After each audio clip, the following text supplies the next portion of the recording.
nandito at kung wala ang mga tao ko sa Visayas at Mindanao, wala ako sa harap ninyo. Kaya ang laki ng pasasalamat ko sa mga tao ko, lahat ng mga tao ko sa Levex International na Luzon, Visayas, Mindanao. Maski kunti pa lang kami dito sa Luzon, at least nakakatulong din siya na umangat yung income ko. Kasi ako, senior high school lang, wala akong natapos dahil mahirap lang talaga kami. Pero pinaglaban ko, negative ako about network. Pero ngayon, nakita ko, ayaw. Pero dahil maganda yung product sa Levex, inano lang namin. Pero si Roland, negative na siya, ayaw na niya mag-network. Kasi namamahinga na kami doon at nag-ano na kami sa mga negosyo namin. Pero ngayon, nabalik yung ano namin dahil sa maganda yung products. Tapos nagpapasalamat ako sa tatlong may-ari. Dahil kung hindi ang Levex, hindi ako makabahay sa Bohol. At alam ng lahat ng mga leaders ko kasi nakapunta sila doon. Pati si Sir Alex nakapunta. Sir, sinabi ko sa kanya, Sir, pwede bang gawan ko ito ng Levex? Sabi niya, okay lang. Kasi income ko to sa Levex. At saka ngayon, na-achieve ko na din libre cash yung sasakyan kanina. Di ba pinakita ko sa inyo? Libre yun. Nakuha ko yun sa Levex din. Sa paghirap namin, walang tulugan. Dahil sa network. Pero ang laki na salamat ko rin sa mga downlines ko. Hindi, sa business partner ko pala. Ayaw na namin kasing bagitin yung upline downline. Kailangan ng business partner. Yun ang mga downline ko. Mga downline na naman. Diba? Nagkamalit na naman ako. Kasi nasanay tayo sa ganyan. Oh. Pero ito lang sasabi ko sa inyo. Ngayon, yung mga downline, business partner ko, na ngayon, 100 na higit nasa bahay ko sa Bacoor nakatira.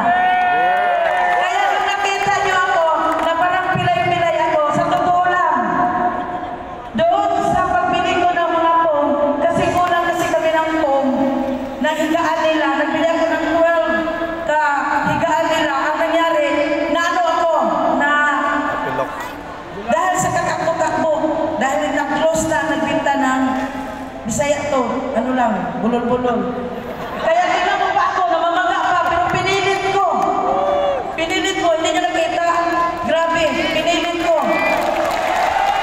Kaya sabi ko sa mga nanay, sa mga business partner ko, bahala ako ang pilay-pilay, basta wag lang kayo.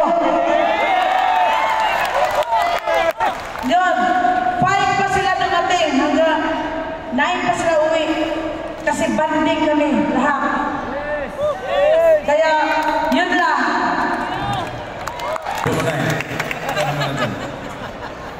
Good morning! Nagdagan ko lang po yung sinabi ni Maricel. No? Ang Levex International, hindi naman perfect company. Pero, di ba, lahat ng concerns ng mga distributors, talagang inaksyonan nila. Tama po. Walang company na perfect at the start. Kami ng former companies namin, no, nag-top din kami doon. Napakahirap na umpisa. Wala pa akong opisina. Pero ngayon, this is our day 1. Tama po? Day 1 po natin ito. Pero napakarami ng branches sa buong Pilipinas. 11 branches at tayo palapakan ng Levex. So anong kulang? Ikaw na lang yung whatever it takes commitment mo, di ba? At the same time, dapat yung momentum. Dapat nandito sa loob. Tama? Kasi pag nalulubat ka, yung mga grupo mo rin nalulubat. Tama? Kailangan nagagaling sa'yo. So pag talagang nandyan sa'yo yung momentum, normal po sa umpisa na minsan susurrender ka na kasi wala nang panggas, wala nang pangkain. Diba?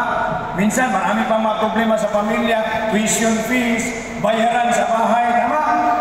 Lahat tayo mga Pilipino nangarap na may magandang buhay, di ba? Tayong lahat dito sa Levex at sa mga guests natin, willing ba tayong magsakripisyo ng 1 year? Willing ba tayong magsakripisyo? No? At saka, Di ba ang importante dito talaga? No? Pinaka-importante sa lahat, ipagpasa Diyos natin yung leverage, magdasal tayo, at the same time, gagawin natin kung ano yung tamang sistema. Kasi marami ako naririnig po. Sir, 15 years na ako sa industry. Ginawa ko na lahat. Bakit wala pa akong savings? Wala pa akong bahay? Wala pa akong kutse? Di ba? Di pa ako nakatravel sa iba't ibang mga bansa kagaya nyo. Ginawa ko na lahat. Yan po ang mali, di ba? Kasi ginawa ko lahat, pati mali. Kaya I'm a product of training. Bukas sa mga leaders ko, magti-training ako bago ko yung way. Di ba? So, tayong lahat, dapat dito, walang cross-training. Kahit iba-ibang mga appliance natin, okay lang po ba? We are all business partners here. Yes! Walang cross-training. Bakit? May profit sharing naman eh. Tama? Magtulungan tayo at this time around, kasi sinabi kanina ng intro ng mga MC, maraming attacks ang nangyayari sa atin. Tama po? So, this is a very high time na talagang magkaisa po tayong lahat. Tama? So, walang cross-training at i-embrace natin yung problema. Lahat po ng problema may solusyon. Tama po? So, dapat i-embrace natin na may-ari tayo ng leverage. Tama? Kasi pag may-ari tayo ng leverage, parang nag-franchise ka lang ng isang fast food chain. 40 million yung, di ba, nilabas ng, puhunan. Kaya mo bang hindi buksan yung store mo pag hindi bang bubukas yung mga staff mo? Di ba, kung 40 million nilabas mo? Hindi, di ba? So dito, i-embrace natin na ang puhunan natin dito, billion. Para araw-araw, mayroon kang kakausapin. Tama? So I would like to take this opportunity. No? Salamat, Lord. Levex is a gift from God to me, to us, Maricel. Salamatan ko taos-puso, Sir Alex San Carlos, our presensya. Pwede bang palapakan po natin? Our VP for Operations, Sir John, Sir Dan. Our VP for Marketing, Sir Lance Imrili. At sa lahat ng mga downlines ko, or mga business partners ko, Luzon, Visayas, and Mindanao, lahat ng mga cruise lines natin, lahat na nandito ngayon, mga guests, maraming salamat. Magtulungan tayo dito sa Levex. Walang imposible. Lahat ng mga pangarap natin matutupad. Maraming salamat po.